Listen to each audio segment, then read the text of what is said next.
کہ طلباء اور طالبات کا جو پروگرام ہمارے اور آپ کے سامنے جو پیش کیا گیا ہے یہ ہمارے قرار کے لیے بہت کافی اور وافی ہے۔ اس پروگرام کے بعد نہ کچھ کہنے کی گنجائش ہے اور نہ کچھ بولنے کی جگہ باقی رہ جاتی ہے، جبکہ حضرت مولانا بھی تشریف لا چکے ہیں۔ بس میں ایک بات عرض کر کے اپنی بات ختم کر دینا چاہتا ہوں۔ اس دنیا کے اندر لوگوں نے بہتری کے مختلف پیمانے بنا رکھے ہیں۔ کسی نے مال اور دولت کو عزت اور رفعت کا مقام بنایا، پہچان کا ذریعہ اور سبب بنایا۔ کسی نے حکومت اور عہدوں کو کرسی اور کرسی سے تعلق رکھنے والی چیزوں کو رفعت اور بلندی کا ذریعہ بنایا۔ جیسا کہ ابھی مولانا نے فرمایا کہ دنیا کے اسباب اور دنیا کی چیزیں ہماری ابتدا کے لیے اور ہماری رہبری کے لیے یہ کافی نہیں ہے، بلکہ اللہ تعالیٰ نے ہماری رہبری رہنمائی کے لیے، ہماری پہچان کے لیے اللہ نے انبیاء علیہ السلام اور صالحین کا جو نظام چلایا ہے وہ ہماری رہبری کے لیے کافی ہے۔ ہم نہ کسی حکمراں کے نقش قدم پر چلنے والے ہیں، نہ کسی وزیر کے نقش قدم پر چلنے والے ہیں، نہ کسی دولت مند کی راہوں کو اختیار کرنے والے ہیں، اور نہ ہی کسی سونے اور چاندی کے جواہرات اور سونے اور چاندی کے کاروباری کے پیچھے چلنے والے ہیں۔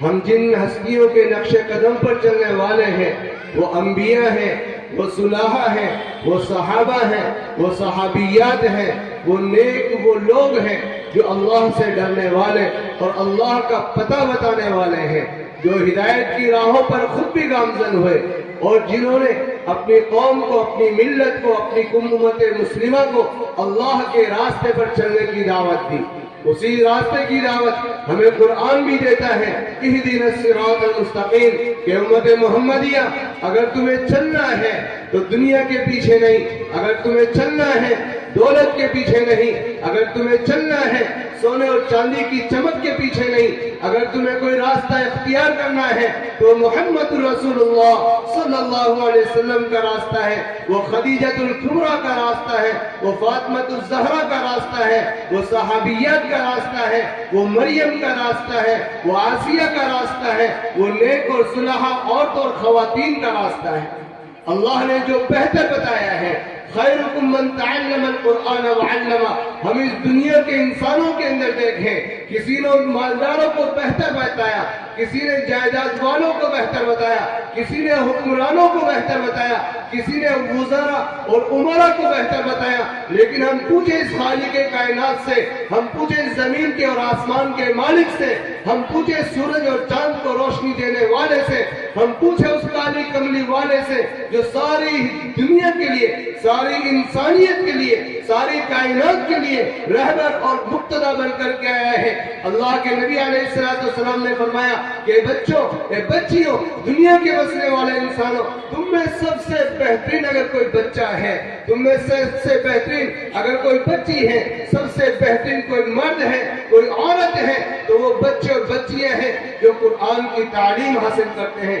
جو قرآن کے زیور سے اپنی نگاہوں میں سرما لگاتے ہیں، جو قرآن کے زیور سے اپنے چہروں کو نورانی بناتے ہیں، جو قرآن کی صداقت سے اپنی زبانوں کو آشنا کرتے ہیں، جو قرآن کی آیات سے اپنے کانوں کو مزین کرتے ہیں، جو قرآنی آیات سے اپنے جسم کو، اپنے دل کو، اپنی روح کو پاکیزہ کرتے ہیں۔ اللہ کا شکر ہے یہ وہ مدرسہ ہے جہاں قرآن سکھایا جاتا ہے، یہ وہ مدرسہ ہے جہاں قرآن سے دلوں کو پاکیزہ کیا جاتا ہے، یہ وہ مدرسہ ہے جہاں قرآنی آیات سے اپنی روحوں کو منور کیا جاتا ہے، یہ وہ مدرسہ ہے جہاں قرآن کے ذریعے سے اہدنا الصراط المستقیم کا پتہ بتایا جاتا ہے، یہ وہ مدرسہ ہے جہاں رضا الہی کے اسباب اور ثمرات کو ظاہر کیا جاتا ہے۔ یہ جتنی بھی طالبات ہمارے سامنے آئی ہیں، یہ جتنی بھی بچیاں ہمارے سامنے آ کر کے جنہوں نے اپنے پروگرام پیش کیے ہیں، یہ وہ زندگی گزارنے کے بہترین اصول ہیں اگر مسلمان خواتین اور مسلمان مرد اور عورت، مسلمان بچے اور بچیاں اگر ان کو اپنی زندگی میں اپنا لیں، اپنی زندگی کے اندر ان کو شامل کر لیں، تو رب کعبہ کی قسم دنیا کے اندر ہی نہیں بلکہ دنیا اور آخرت کے اندر ان کی کامیابی ان کے قدم چومے گی۔ دنیا کے انسان ان کو اپنا رہبر اور مقتدی بنانے کے لیے ان کے سامنے جھک کر کے آداب بجا رہیں گے۔ اللہ کے لیے ہم اپنی بچیوں کو، اپنے بچوں کو وہ تعلیم دیں جو اس مدرسے کے اندر اور اس جیسے دوسرے مدارس کے اندر ان کی زندگیوں کو بنانے کے لیے، سنوارنے کے لیے، ان کی زندگی کو روشن کرنے کے لیے اسلامی تعلیمات دی جاتی ہیں۔ ہم اس شعر کا مصداق نہ بنے اور اس شعر کے جیسے نہ بنے جس میں شاعر نے کہا ہے کہ تو ادھر ادھر کی نہ بات کر، تو ادھر ادھر کی نہ بات کر، مجھے یہ بتا قافلہ کیوں لوٹا، مجھے رہزنوں سے گلا نہیں،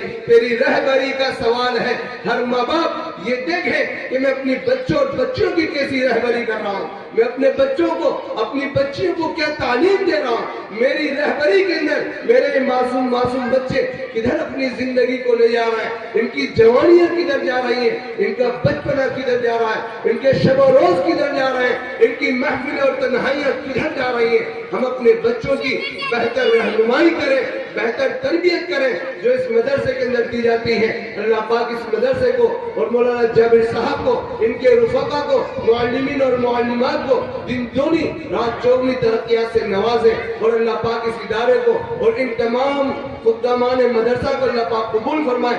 وآخر الدعوانا ان الحمد للہ رب العالمین۔